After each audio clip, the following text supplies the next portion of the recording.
Thanks for stopping by. Trying something a little different here. I'm going to be playing the demo for Fearbonding. So let's go ahead and get started. Don't know much about this visual novel, but the artwork is really, really well done. So kind of excited.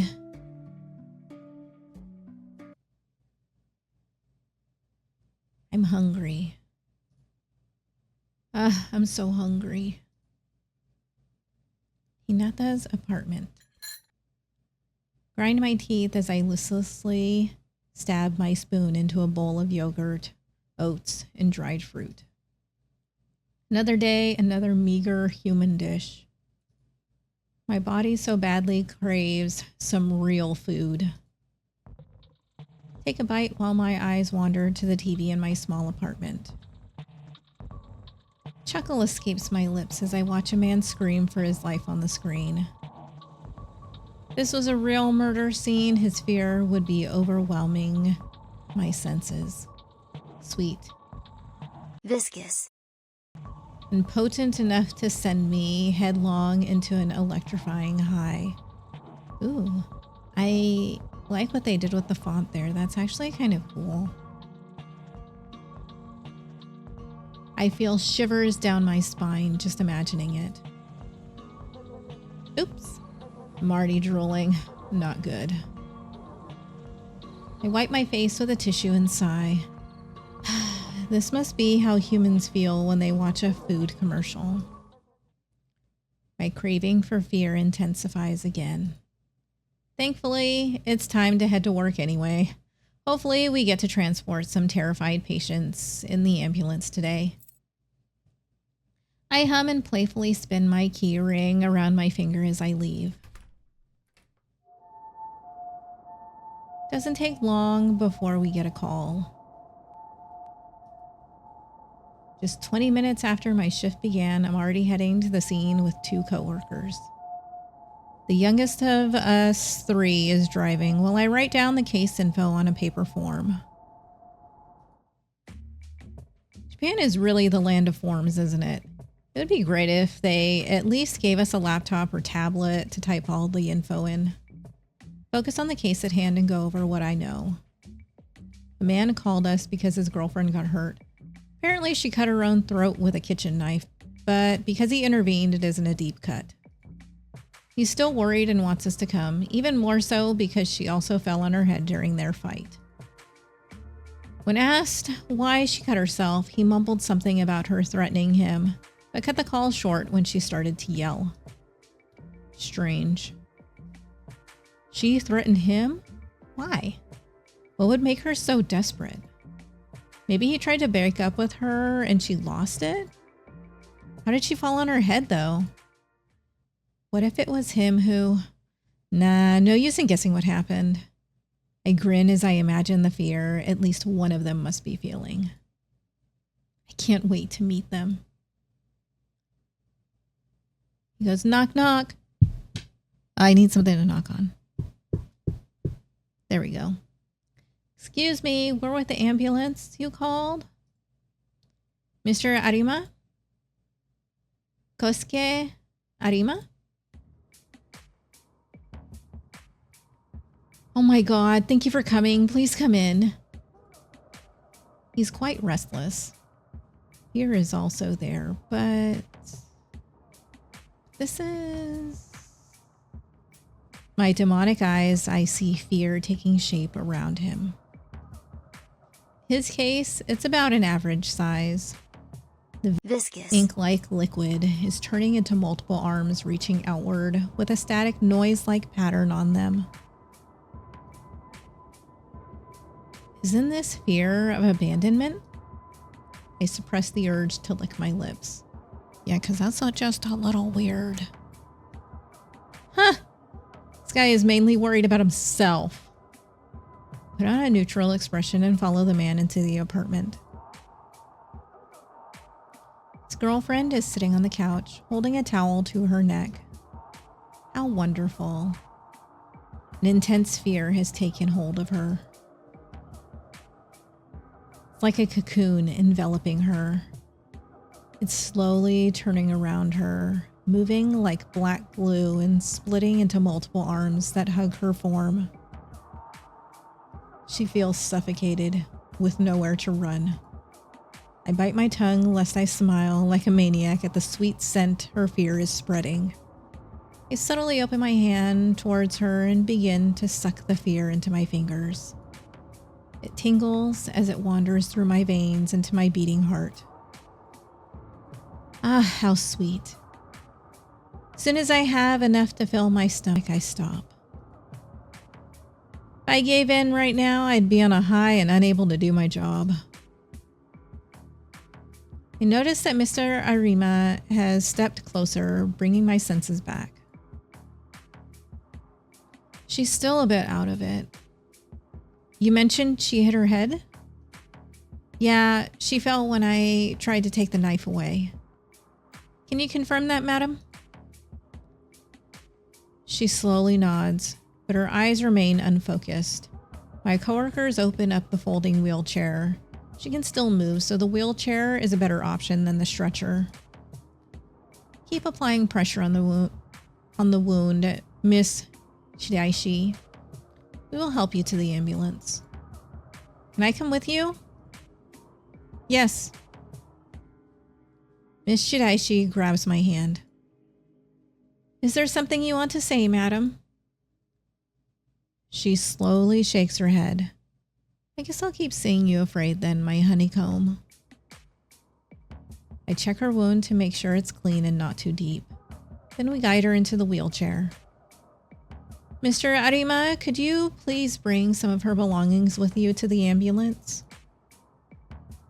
Like her health insurance card? That might be useful. Yes, along with anything else that could be helpful. On the way to the ambulance, I keep asking her questions to gauge her current state, but her unfocused stare and slow answers make my coworkers worry. At least she was able to confirm her full name, Yukiko Shidaishi, as well as her date of birth. As we drive, I fill out the form with her personal info. Miss Shidaishi is still in a daze, so I fill in the rest with Mr. Arima's help. Then I start checking with nearby hospitals for any open beds. After several minutes, we finally get a positive answer and make our way there. Mr. Arima is fully focused on his girlfriend, whose eyes stare fixedly at the ceiling. She won't even let him hold her hand when he tries to gently clasp it. You two just make me even more curious about what happened. Their fear starts to overlap slightly, pushing and merging and separating again. How did it come to this? How did they create this wonderful fear? Car slows down as we near the hospital. But I don't want to leave them in the tasty surprise they've created. What a shame.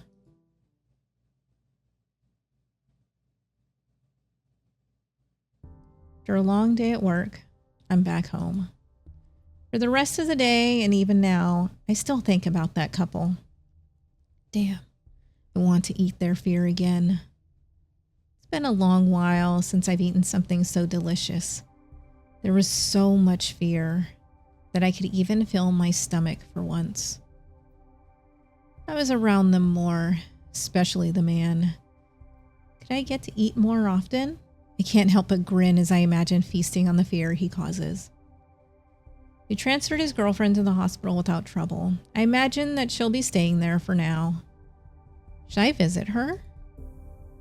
Could be a bit too suspicious. There are privacy laws to contend with after all. But I don't mind taking a little risk for such fear. Maybe instead of visiting her directly, I could act like I'm visiting someone else, a made-up relative, and just happen to mistake her room for theirs. And if her boyfriend visits her while I'm there too, that would be just perfect.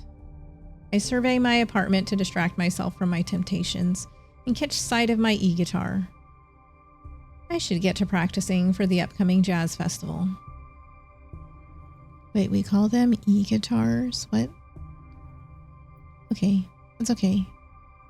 I don't know. Or maybe there's a better distraction?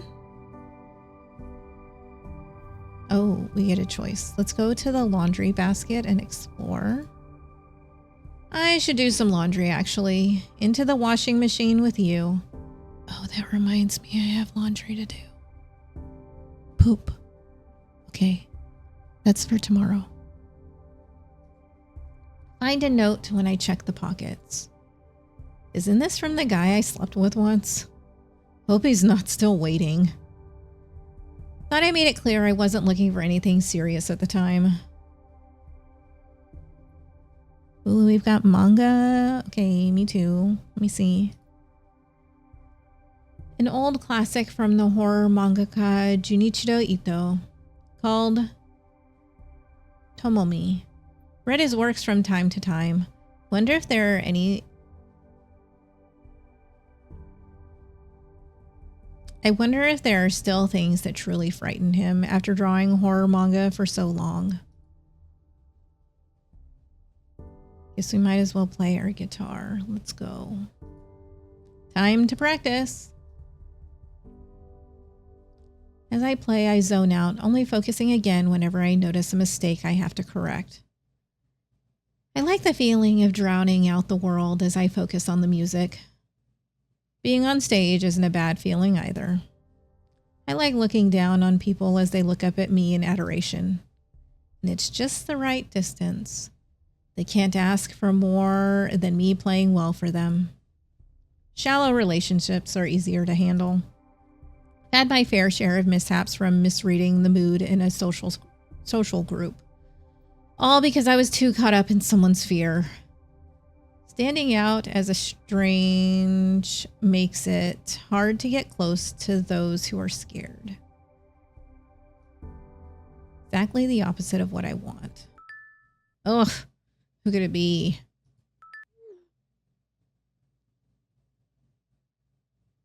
Ooh, an unknown number. I want to see you. I miss you, my dear Hinata. Who? I want to touch those talented hands. Play for me, Hinata. I know you're playing for me. God, what a disgusting pig. Must be the same lunatic from before. I've already blocked various numbers he's used and discussed the issue with my bandmates. He's using a lot of burner phones, so it's hard to locate him for the police.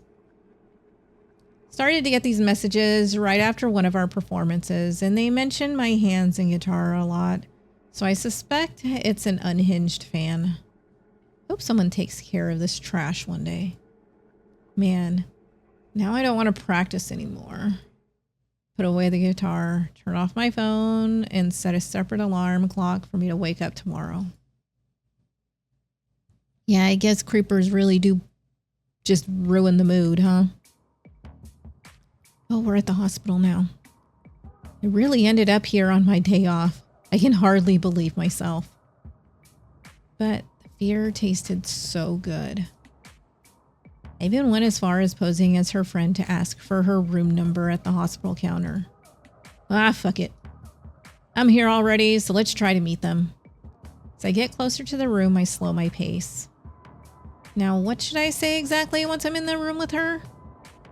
Just when I try to think of how I can salvage my improvised plan, I hear a woman screaming.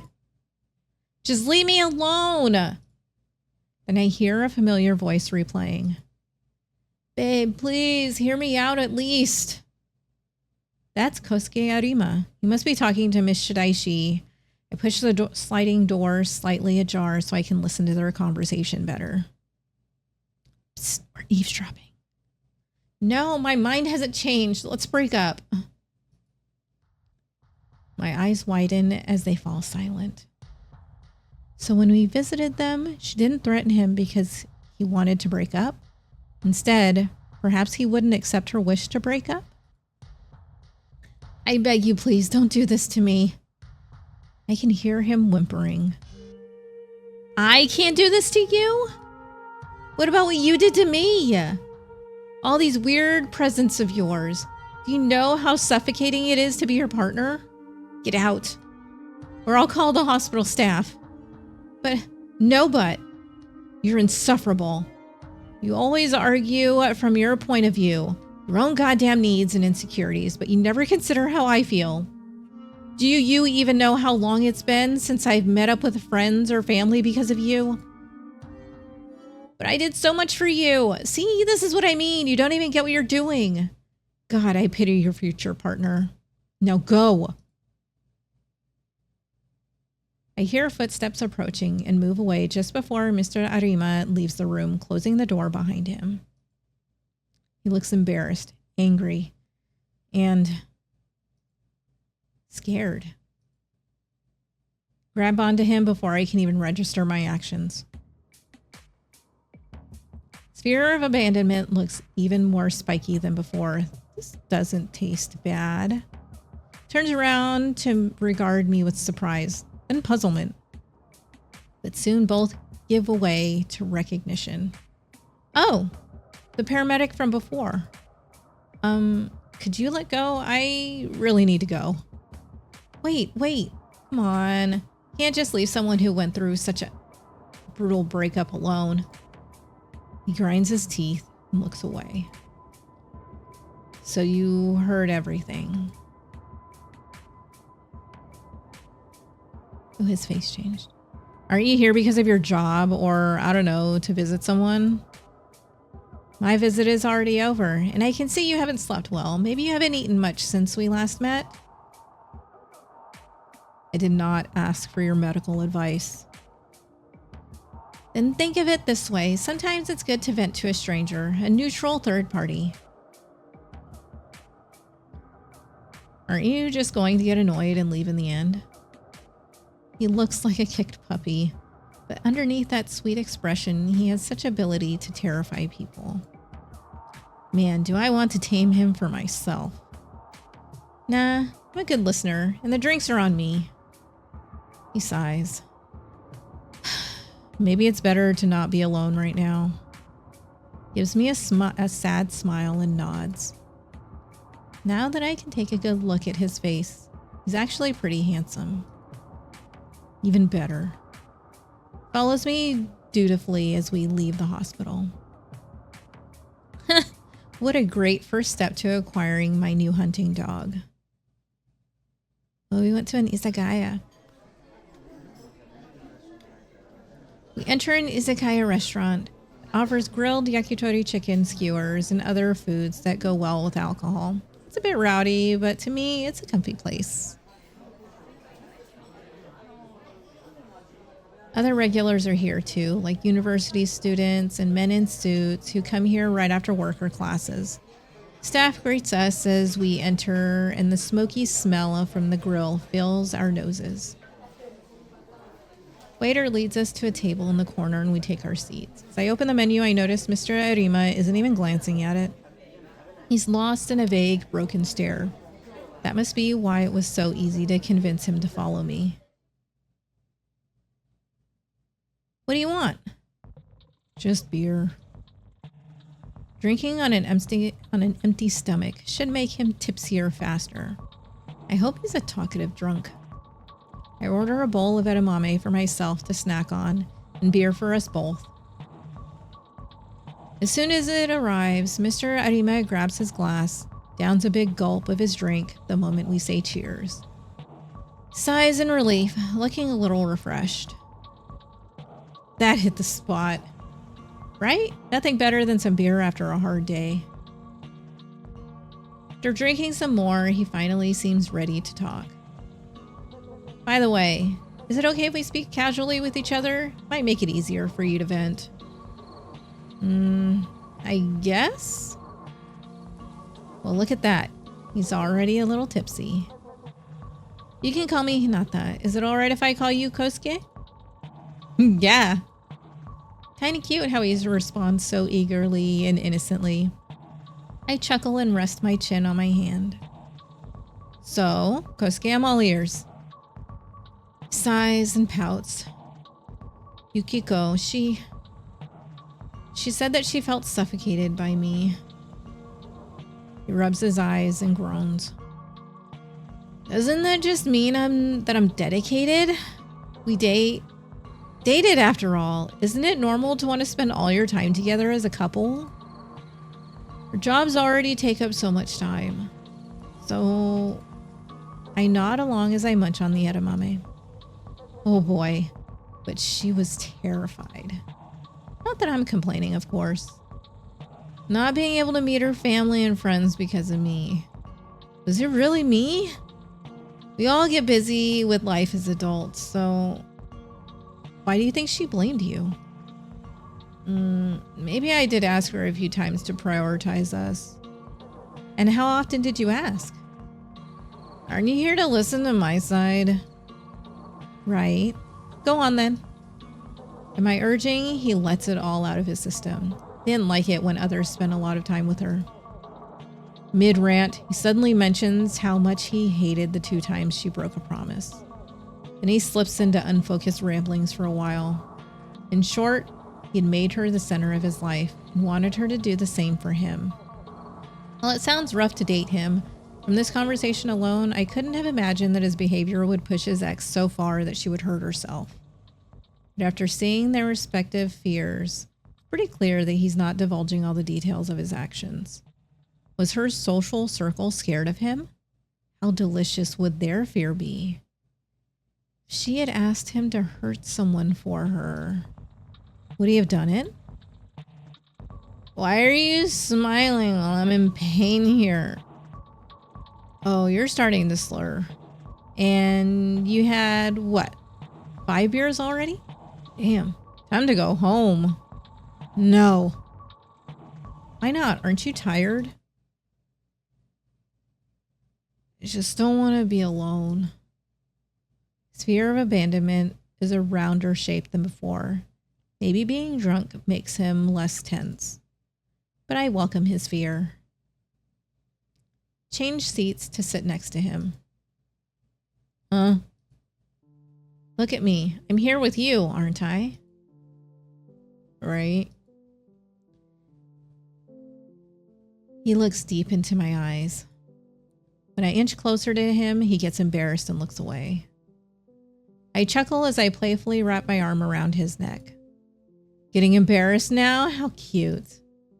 Look, it's just you're kind of close. But you didn't want to be alone, right? He sighs. I pat his back and stand up. I'll walk you home so you can have a bit more company, all right? He looks relieved and nods, following me to the counter where I pay our bill. Wait, I can pay for myself. Nah, don't worry about it. I told you drinks were on me. Making him feel indebted should make it easier to meet up again. As we leave the izakaya, his eyes scan me up and down. Why are you looking at me so intensely? It's just the first time someone kind of escorts me, I guess? Wait, I came out wrong. What I mean is... Go on. Covers his flustered face with his hand. What I mean is... This is nice. You're welcome. I suppress the urge to corner him. I want to erase Miss Shiraishi from his head, but I need to take it slow. I don't want him to run away. How long will I need to wait until I can take her place? Is a romantic relationship the way to tame him after all? What's the best way to get to your place from here? Huh? Why? Relax, I'm just walking you to the station or a taxi if that's what you prefer. Pouts and tries to explain how he'll get home, but he's too drunk to make much sense. Still remember clearly where his apartment is, so I call a taxi and get in with him. When the taxi sets off, he leans on my shoulder as his eyelids start to close. How defenseless. I pat his head, to which he responds by nuzzling even deeper into my neck. I can hear him whimpering. Don't leave me. I'm conflicted. I feel lust like humans, and I've had my fair share of relationships, but being loving and caring to a suffocating degree just feels wrong to me. But on the other hand, I now have this potential hunting dog who's so scared to be left alone that even his own fear is enticing, let alone the fear he causes in others. How ironic. To survive, I need to eat fear, but because of it, I regularly get into dangerous situations just like this one. This huge dog had better be worth it. I pinch his cheek, which makes him groan and slowly push my hand away. He said, "No, thank you." After a while, we arrive in front of his apartment building. When I see him staggering to the entrance, I sigh and lend him a shoulder as we walk towards his apartment door. He gets his keys out after a few attempts. Once we're inside, and once he's... Oh, okay. I guess there's that. He gets his keys out after a few attempts, and once we're inside, I sit him down on his couch. When I turn to leave, he grabs my hand. "Kosuke, I'd like to go get home too. I still feel down. Can you hug me?" Push my hair out of my face and reluctantly smile at him as I open my arms. He immediately hugs me, and his nails slowly dig into my back. His sweet tone from before was gone. Now it's deeper and threatening. "Will you stay by my side? Will you be different from the others?" I grind my teeth. Oh boy. He's strong. Might even be a little scared, but I instinctively feel a rush whenever I notice fear. It takes a lot of willpower to suppress the urge to provoke him. "Yeah, I will. On some conditions." "Conditions?" "Don't worry about it for now." He hugs me even tighter. "Ugh, please, can you let me go for a moment?" It hurts. "But you're gonna leave too, right? How about we exchange numbers then?" He lets go and looks at me with joy. "Really?" "As if I would ever let you go, you crazy, possessive dog." He immediately gives his number and saves mine and smiles at me as I say goodbye. I just hope he remembers all this. With a spring in my step, I leave the building and my phone vibrates almost immediately. My elation vanishes when I realize it's not from Kosuke. Who is he? Thank you for playing the demo of Fearbonding. If you like what you saw, please wishlist it on Steam. Definitely did already.